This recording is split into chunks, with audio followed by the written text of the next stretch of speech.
আজি চাওক মই আপোনালোকক দেখুৱাম শিৱসাগৰ জিলাৰ যি ৰংঘৰ আছে আজি ৰংঘৰ আপোনালোকক দেখুৱাম আপোনালোকক চাই থাকক কেনেকুৱা কি ৰংঘৰত আছে সকলো মই দেখাবলৈ চেষ্টা কৰিম আপোনালোকে চাই থাকক কেৱল যদি আপোনালোকে আহিছে বাৰু ভিডিওটো নাচালে হ'ব সকলে অহা নাই ইয়াতে ৰংঘৰৰ কিছু কিছু দৃশ্য আপোনালোকে দেখিবলৈ পাব তে টিকটৰ কামটো কৰি আছে বাৰু 20 টকাকৈ দিছে 20 টকাকৈ টিকটৰ মূল্য আমাৰ পাঁচজনৰ 100 টকা গ'ল বাৰু এতিয়া আপোনালোকক দেখুৱাই আছো মিদুল দাই মানে মোক কেমেৰাত সহায় কৰিছে মিদুল দাই আপোনালোকক দেখাইছো মিদুল দা গটে পৰিবেশটো ক্যাপচাৰ কৰিছে না মিদুল দা গটে মানে কৰি আছে ক্যাপচাৰ মানে ইয়াৰ পৰা আপোনালোকে চাই লওক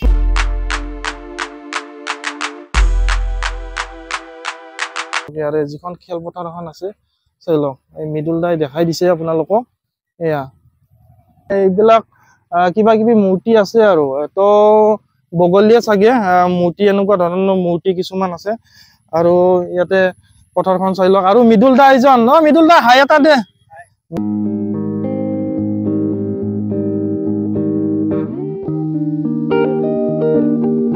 ইয়াতে মানে গটে মানে যিখন ফিল্ডখন আছে মিদুল দা ন গটে খা বননি নেকি হা যদি মানে আৰু গৰু যদি হয় বঢ়িয়া সাৰ পাব না সৰ নহয় সাৰ আচলতে না সাৰ পাব আৰু ইয়াতে চাই লওক এইটো আচলতে নাইটত দি পানীটো ভাল লাগিব আৰু ফটো উঠা ষ্টাৰ্ট হ'ল ইহঁতৰ ফটো উঠা ষ্টাৰ্ট পুৰা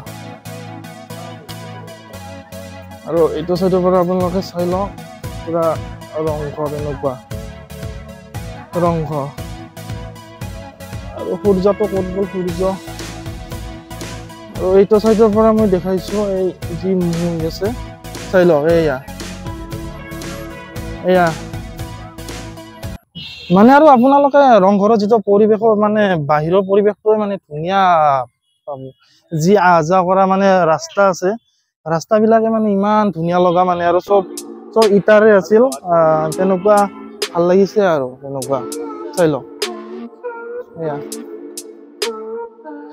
আৰু ইয়াত মানে ধুনীয়া আৰু পৰিৱেশটো আপোনালোকে যদি ইয়াৰ পৰা যদি এনেকৈ চাই আৰু বহু মানুহ হৈছে এতিয়া আবেলি সময়ত মানে চাই লওক আৰু সৰু ল'ৰা ছোৱালীকো দেখাবলৈ আনিছে ৰংঘৰ আৰু আপোনালোকে এটা বস্তু চাওক এই যে আগতে মল্ল যুঁজ হৈছিলে এইয়া মানে ইয়াতে মূৰ্তি বনাই থোৱা আছে চাই লওক আহিলে দেখা পাব বাৰু চাই লওক এয়া মল্ল যুঁজৰ মানে তালৈকে যাব পাৰি সেইটো সাইডেৰে যাব পাৰি বাৰু মই সেইটো সাইডেৰে যোৱা নাই এইটো সাইডেৰে আপোনালোকক দেখাইছো এতিয়া আমি ভিতৰলৈ সোমাই গৈছো বাৰু ভিতৰলৈ গৈ চাওঁ কেনেকুৱা কি মানে আৰু আহোম স্বৰ্গদেউ প্ৰমত্ত সিংহ যিটো ৰংঘৰ আছে ৰংঘৰ নিৰ্মাণ কৰিছিলে এইটো কথাটো আপোনালোকে জানে বাৰু এইটো 1746 চন মানৰ কথা হ'ব এইটো চাই লওঁ কেনেকুৱা কি ভিতৰটো যদি সোমাই যদি আহে আপোনালোকে চাই লওক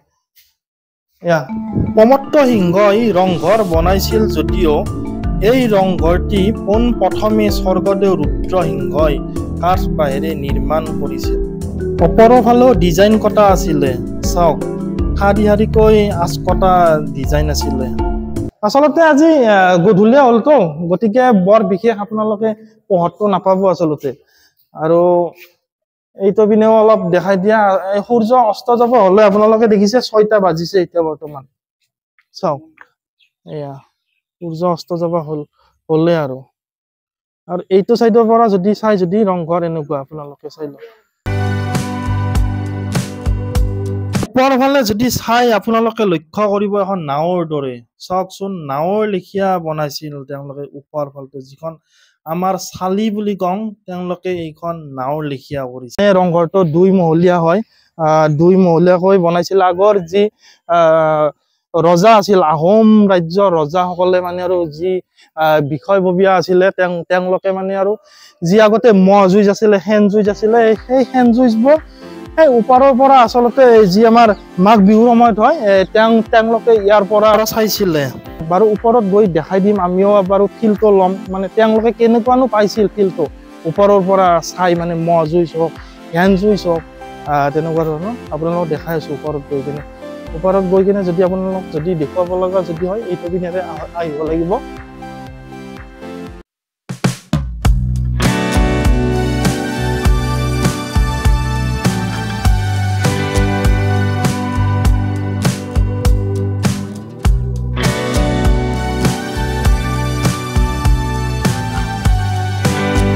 এতিয়া মই ওপৰৰ ফ্ল'ৰত উঠি গৈছোঁ বাৰু, উঠি গৈ আপোনালোকক দেখুৱাই আছোঁ কেনেকুৱানো কি ওপৰ ভাগ। চাওক চেৰি বহুকেইটা চেৰি আছে, মই বহুকেইটা চেৰি বগাই যাব লাগিব তেনেকৈ।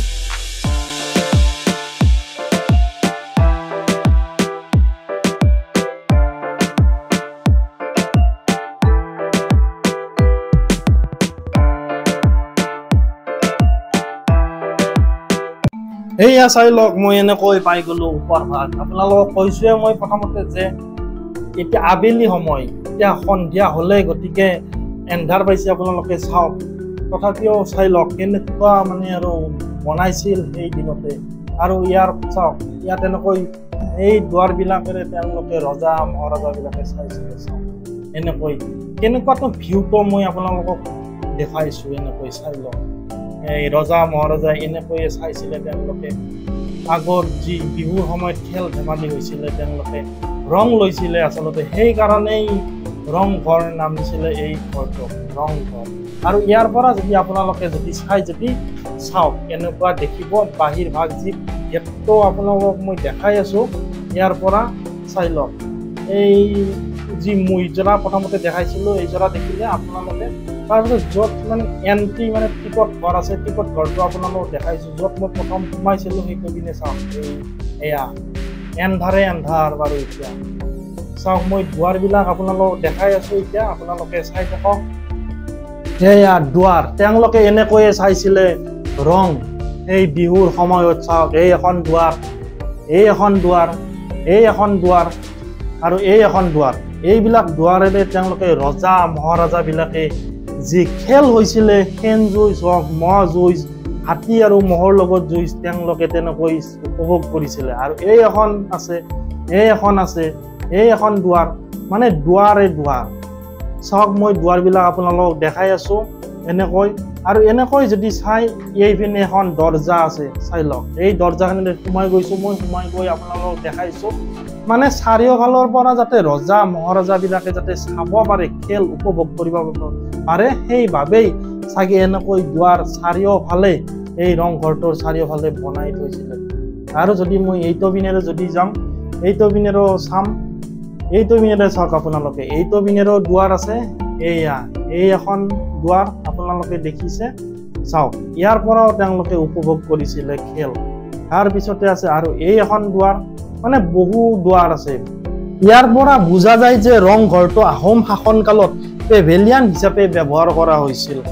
ৰংঘৰটো এছিয়াৰ প্ৰথমটো পেভেলিয়ান আছিল বুলি হিষ্ট্ৰীত আছে।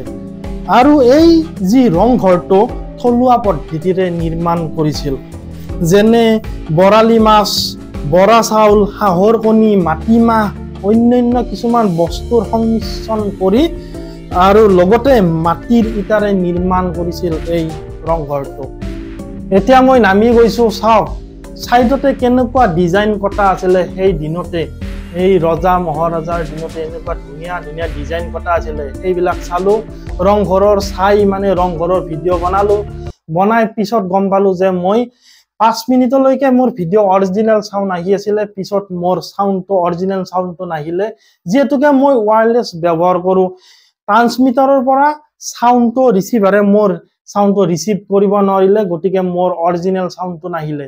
মোৰ বেয়া লাগিছে বাৰু। ইয়াতো কিবা কিবি ধেমালি কৰিছে, মৃদুল দাও কিবা কিবি কৈছিলে। মৃদুল দাই পিছত মোক ক'লে, গম পাই যে চাউণ্ডটো কিয় নাহিল, মই কিবা এটা ধুনীয়া এটা কথা কৈছিলোঁ, মৃদুল দাই তেনেকৈ কৈছে। বেয়া লাগিছে মৃদুল দাৰো যে চাউণ্ড কিবা এটা কৈছিলে আৰু ভাল লগা কথা, কিন্তু সেই চাউণ্ডটো দিব নোৱাৰিলে। এই ট্ৰান্সমিটাৰে যিহেতুকে চাউণ্ডটো দিব নোৱাৰিলে, ৰিচিভাৰে ৰিচিভ কৰিব নোৱাৰিলে। গতিকে এনেকৈ মই ভিডিঅ'টো আপোনালোকক দেখালোঁ আজি। মই আচলতে ভইচ অভাৰ কৰি বিৰাট বেয়াই পাওঁ, তথাপিও আজি মই ভইচ অভাৰ কৰিব লগা হ'ল। 5 মিনিটলৈকে বাৰু মোৰ অৰিজিনেল চাউণ্ডটো তাৰ আপোনালোকে পালে, 5 মিনিট পিছত মোৰ ভইচ অভাৰ কৰিলোঁ আজি। তথাপিও কেনেকুৱা বা হ'ল আপোনালোকে এটা কমেণ্ট কৰি জনালে ভাল লাগিব বাৰু, কেনেকুৱানো ভইচ অভাৰ কৰিছোঁ আজি। যি কি নহওক, ইমানে আৰু ৰংঘৰৰ ভিডিঅ'।